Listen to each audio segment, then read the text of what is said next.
Next up, we are going to have a lovely friend, Bill Bettencourt. So Bill's going to come and talk to us a little bit about the Get Real work. It's connected to CSSP, similar to Alex and Leonard and Danny. But Bill, really happy to have you here and just appreciate you taking the time and your partnership in this work. So Bill, take it away. Right. Thank you. I'm Bill Bettencourt, Senior Fellow with the Center for the Study of Social Policy. My pronouns are he, him, and I come to you as an elder. I've been around doing this work with children, youth, and families for over 50 years. I just turned 80 in March, and I continue to be blessed to be working with all of you. I wanted to share some of my experiences growing up because I grew up in San Francisco in the um, 50s and 60s when we were invisible. But I always like to say unstoppable, invisible and unstoppable. We I didn't think there was anybody like me when I was a little kid growing up because there was nothing around. There were no resources, no gay centers, no nonprofits, none of the amazing tapestry of all of you that have been on today. And it's so exciting for me, having lived through that, to see where we have come.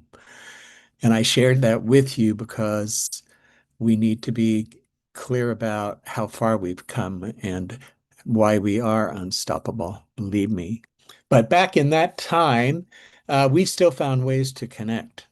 Gay bars were often the big vehicle where we could meet and connect and do a lot of thinking and organizing and talk about all we were going through and endure their surveillance and policing and police raids and occasional night in jail. But let me tell you, we made it very uncomfortable for them when we were arrested back then.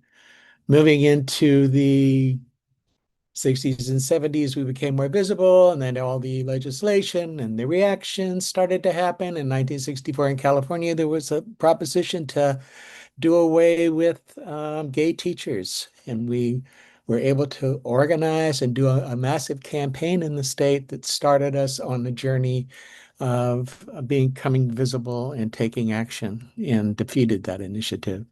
So those were important things that I think make a difference. Now, I was a child welfare director in San Francisco as part of my history. I worked for a foundation doing supporting reform efforts in child welfare in Washington State and California for a couple of years. Then I spent a number of years with the Annie Casey Foundation as a senior consultant leading work of a family to family initiative in California, where we formed a LGBT advisory group for the state of California, which continues today as the SOGI Advisory Committee. And our colleagues from Family Builders do a lot of the work to participate in that committee, make sure everything that goes out is done right. And to Vita Kabar there provides clinical consultation on cases in California. So that's a big piece of work that we were able to do through Get Real partnership as well. How Get Real came about at CSSP, I was doing consulting around addressing racial disparities in child welfare with the center when a position opened. I thought, oh, do I want to work full time again? But I said, I'll interview and see. I met with the leadership of the organization and I said, in the final interview, as an anti-racist organization, why do you not have anything about LGBT people? Um, the history of our country is that we were founded by white male property owners and mostly slave owners. And it was clear that they wanted to make sure that all of their rights were secured.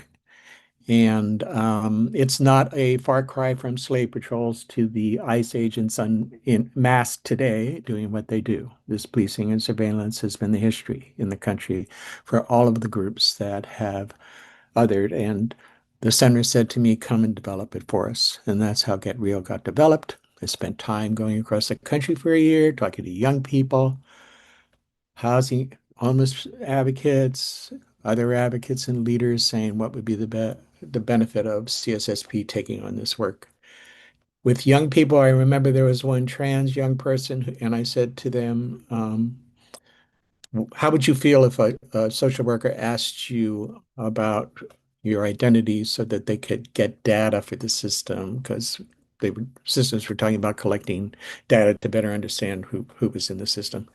And the young person said to me, you could have gay flags all over your office, but if all you want to know is to check off a box, I'm not talking to you. Unless you want to know all of who I am, because I am all of who I am, I'm not going to talk to you. And that's how we came up with the acronym for Recognize, Engage, Affirm, and Love. For the initiative, we spent years, 6 years in Allegheny County working to improve their system. We did webinars, national conferences, put out a lot of resources that are on our website. And it is now an initiative that is still sustained in the organization. Alex Citrin, who you heard from, takes the lead on that. I still continue to provide guidance and support with it. Um, we've been through dark times. This country has been, that is who we are. And here we are again. And so I remember in 2004, they were targeting gay marriage. There's still over 30 states that still have things on the books against gay marriage. You just can't do anything about them because of the federal decision. Now our trans brothers and sisters are being targeted. And there are efforts to undo the overall progress we have made. This is not new. To this generation, the message from this octogenarian is it is your time.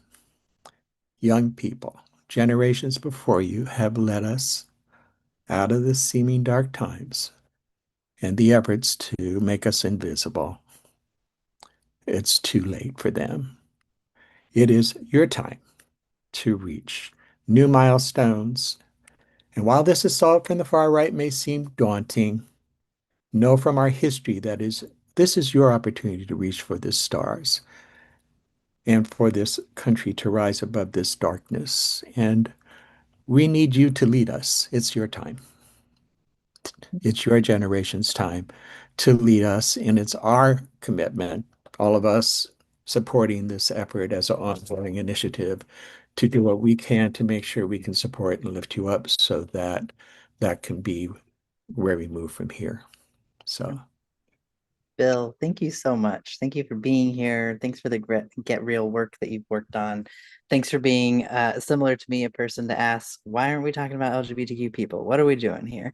I appreciate every room where that question gets asked, 'cause sometimes it just needs to be. And so thank you for that. I also want to give a little shout out to your husband. We'll put a link in the chat, but if y'all want to watch a video later at your own time, Bill's husband has a great video here where you can go enjoy a sweet song and message from him. But Bill, thank you so much for all your work. And just as an elder queer, thank you for being visible and unstoppable, but also paving the way for what I'm going to do next and the next sort of road we'll build. So thank you so much.